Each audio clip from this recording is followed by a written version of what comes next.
Hello, welcome to our Heritage Works. Today, we are making barbecue sauce.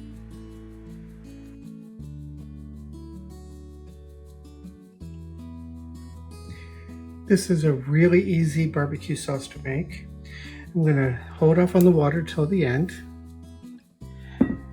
but I've got some light corn syrup here. I am making a double batch today. And all we're going to do is add all these ingredients in. So we're going to start with corn syrup. It's a little sticky, a little harder to get out of the container. If you want to, you can heat it up in the microwave so that it'll flow a little bit easier into your bowl. I have tomato paste.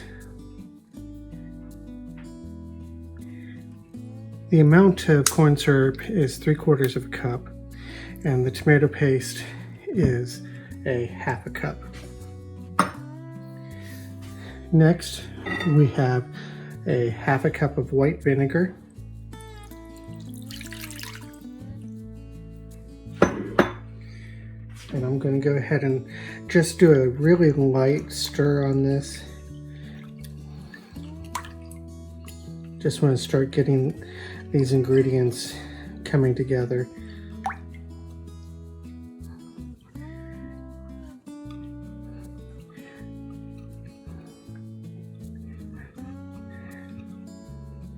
Next, we're going to add in molasses. I have 3 tablespoons per the recipe. Again, I'm doubling the batch this time. So, molasses.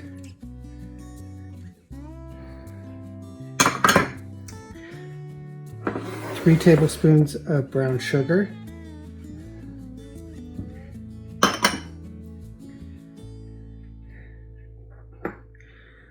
One teaspoon of liquid smoke.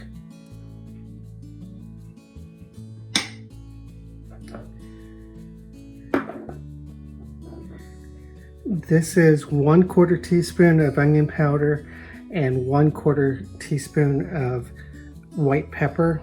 Now you can adjust these to your own taste, however much you want.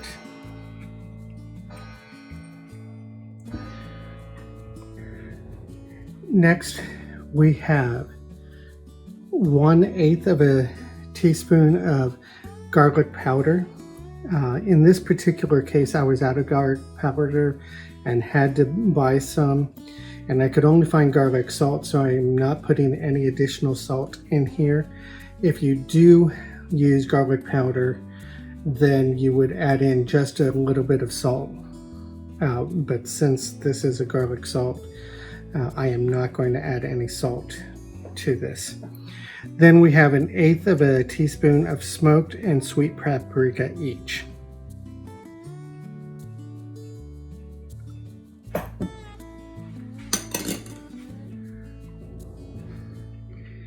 Now all we need to do is stir this up.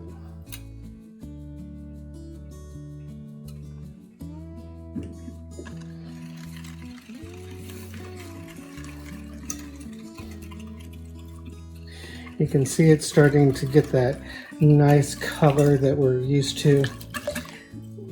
Again, this is a Kansas City style barbecue sauce. Okay. And now we add in water.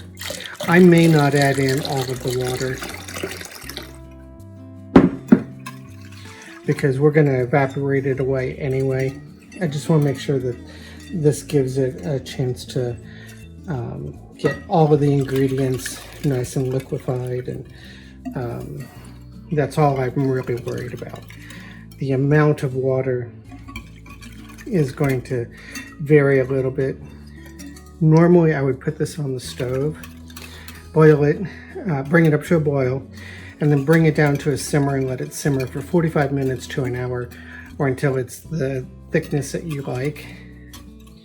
I am going to do this in a crock pot today, so I'm not real worried about the liquid. I want it to evaporate anyway to reduce down.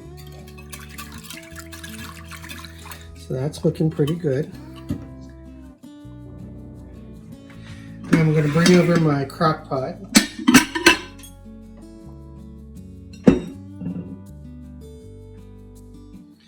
And all I need to do is carefully pour this in.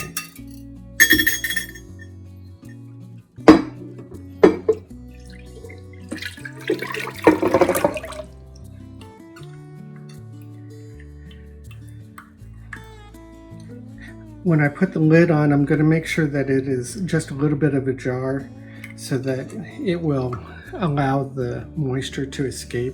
This is one recipe where you don't want to trap in the moisture that it produces. Okay, it's all in here.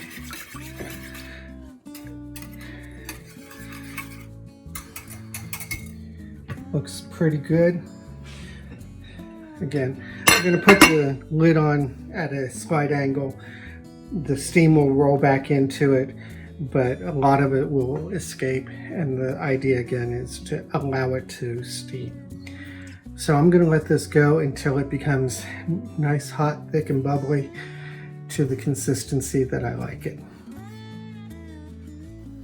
I allowed this to cook in the crock pot all day, and it thickened up some, almost to the consistency that I wanted, but not quite.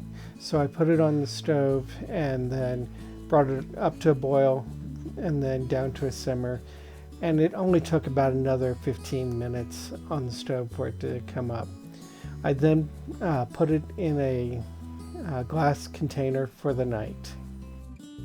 After it was completely cool, I took the sauce and then put it into some bottles that I had kept from previous barbecue sauce that I had. And it made 2 nice sized bottles plus a little bit more. So what good is barbecue sauce if you don't have anything to put it on?